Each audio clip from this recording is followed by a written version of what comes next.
Hello YouTube family, नमस्ते, प्रणाम। मैं कामनी शुक्ला स्वागत करती हूँ आप सभी का अपने यूट्यूब चैनल पर। बहुत ही प्यारा दादरा गीत प्रस्तुत करने जा रहे हैं। कैसा लगे अपनी राय कमेंट बॉक्स में जरूर बताना। हो जिया ललचाए गंगा तोहरी लहरिया पे, जिया ललचाए गंगा तोहरी लहरिया पे, तोहरी लहरिया पे, तोहरी लहरिया पे, जिया ललचाए गंगा तोहरी लहरिया पे।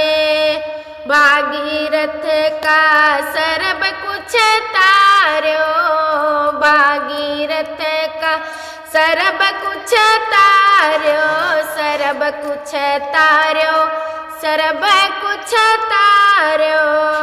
शंभु जटा बीच बैठो, समाय गंगा तोहरी लहरिया पे, शंभु जटा बीच बैठो, समाय गंगा तोहरी लहरिया पे।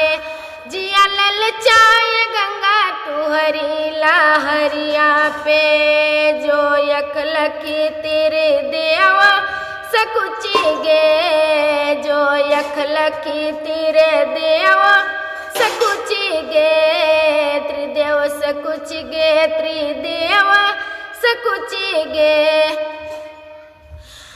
वो बुडकी लगाए भस्मा हो जाए गंगा तोहरी लहरिया पे, वो डुबकी लगाए भस्मा हो जाए गंगा तोहरी लहरिया पे।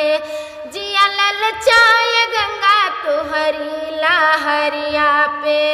प्रथम पूजी स्नान ऋषिनि के, प्रथम पूजी स्नान ऋषिनि के, स्नान ऋषिनि के, स्नान ऋषिनि के। नर नारिनी को लिहो बिलमाय गंगा तोहरी लहरिया पे, नर नारिनी का लिहो बिलमाय गंगा तोहरी लहरिया पे। जिया ललचाए गंगा तोहरी लहरिया पे, जिया ललचाए गंगा तोहरी लहरिया पे। कैसा लगा आप सभी को अपनी राय कमेंट बॉक्स में जरूर बताना। मिलते हैं अगले गाने के साथ, तब तक के लिए जय गंगा मैया।